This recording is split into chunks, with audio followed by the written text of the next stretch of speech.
Welcome to Steve Savant's Money, the name of the game. Hi everyone, I'm your host, Steve Savant, syndicated financial economist and money gamer extraordinaire. Today we're talking about what women want from their financial advisors with nationally recognized woman strategist, adult educator, and adjunct professor at Roosevelt University, the good Dr. Barb Provost. Doctor, how are you today? Great, how are you? Now listen, your PhD is, my understanding, is this true? It is in adult learning. Got it. And I would say not only adult learning, but your forte, you even take that to a whole nother level about women and their money. Right. Women in finance. Why is there such a, what I would call a great disparity between their money and their understanding of their money? They have money, they just understand what it's doing, how it works. Why is that? A lot of times it's because it's very overwhelming to them. Like we've talked before, women are into the day-to-day operations of their life, of their children, of their budgets, of their shopping, of their monthly household budget. They're not always thinking long-term in terms of their retirement or their long-term financial health care needs.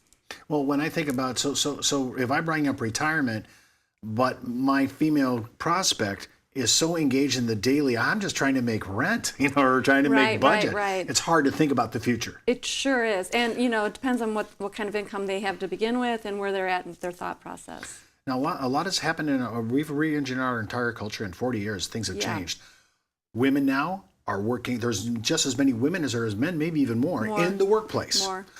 Homes that are run by two, a husband and wife, the dual income now, that's all their debts, their mortgages, their futures are all predicated on both of them working. Right. So it's a totally different scenario here. Yes, it is. And you said that women live longer. I've heard you say this many times. And sometimes for people that are the same age, that difference may be a decade difference where she'll be by herself in the last part of her years. So all these things are about bringing women and their money together and having them understand it. I think most people want to understand, what is their money doing? How does it work? Why am I getting this return? Is there risk involved? Am I okay with that risk? Right. I think there's a true call to action right now for women to realize the impact that they're having by not planning for their retirement, because they need to overplan. Again, they're going to live longer than their husbands. They don't typically have as much money because they've been out of the workforce. They've been caring for their children. They've been caring for a sick relative, perhaps one of their parents. And so when they go back into the workforce, they're not making as much money. Maybe they're just part-time, don't have retirement benefits.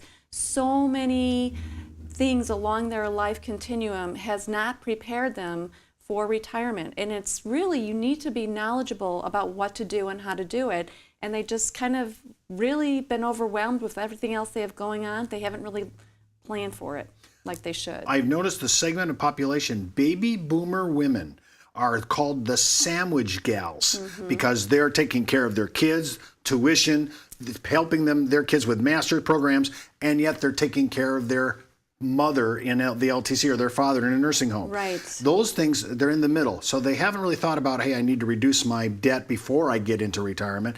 And for sure, they're not thinking about the number one issue in retirement, which is long-term care, because she's the one that's going to need it. Right, exactly. It's crucial now. I mean, all the data has shown that there's this exceedingly huge gap, and it's getting larger for women who are not planning for the retirement or taking care of their long-term care health concerns. Now, it's really important for women to be up to speed on all the financial issues, because look at these numbers. Between 2010 and 2015, there's an estimated $12.5 trillion that are going to be transferred to the purse strings of baby boomer women. This is a huge transfer of wealth. Right. And now they have to come and get up to speed, because what if there's not a man in their life? What if dad used to do it for her?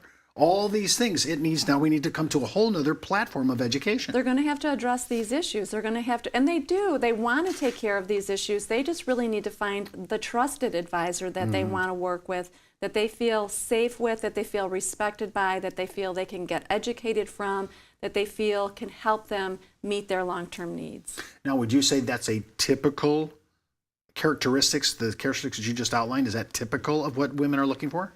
I would say yes. Okay. So do you think women advisors do better with women clients, or it's not really a gender thing?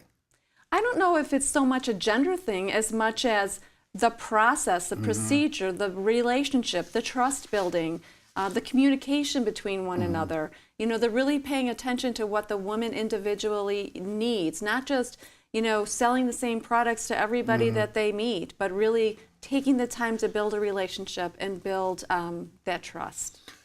In your mind, do you want somebody not only that has built trust, but is there an age issue for women? For example, baby boomer women, are they going to be okay to trust an advisor who's 40 years old? I don't think age would be a factor. So it's not a factor. I would say no. I would say it's all about building the relationship. I mean, sometimes when we go to the doctor, our doctor's a lot younger than us all of a they are sudden, now. right? Yes. Yeah, so, but it doesn't mean we don't trust them. I mean, they've come out of a fresh schooling with the latest technology, latest research, latest information. They're probably going to do great by us. So I don't think age is a factor. Again, it's building respect, trust, taking the time, and really educating the female client and communicating with her about what's happening, what's going on, what she needs, why she needs, what's changing, any changes that need to be made for her benefit, things like that.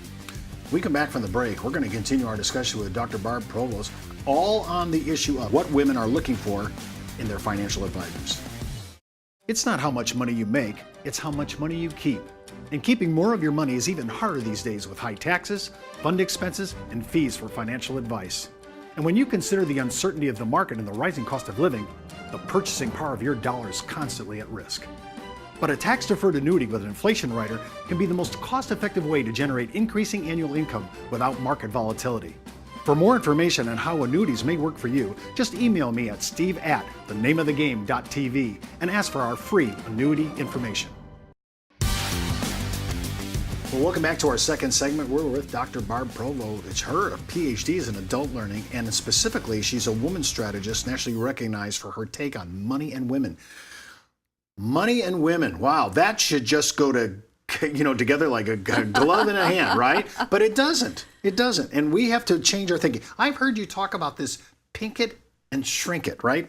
What do you mean by that when you say pink it and shrink it? Well, a lot of people, when they market to women, they think all we need to do is we'll color it pink and we'll make it a little bit smaller for them. So pink it and shrink it is a strategy that has really insulted women for the most part. I'm wondering if the new smaller Coke cans are a response to women consumers.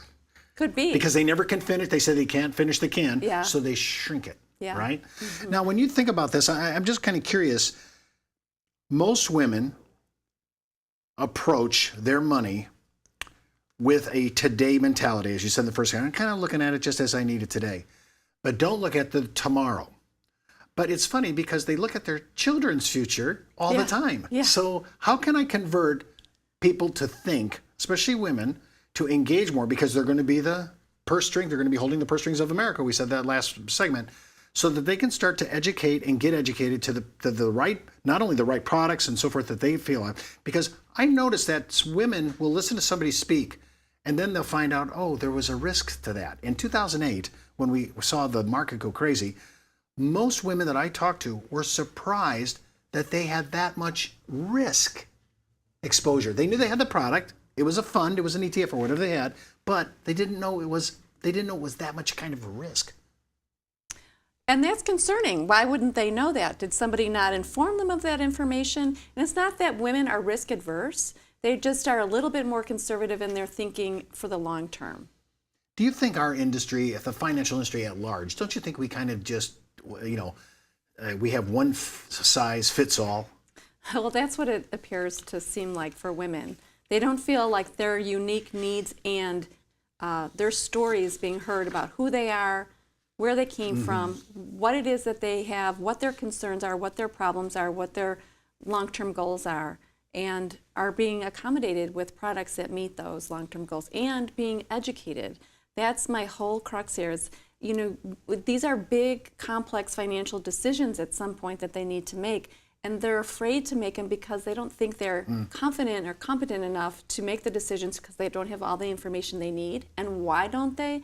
Because they're not in a situation where they can ask the right questions, they don't have people that they can trust, and they don't know where to go. So there's a big gap there. Maybe this is the new maternal mantra then. If you can't educate me, you can't be my advisor. Well, educate and engage.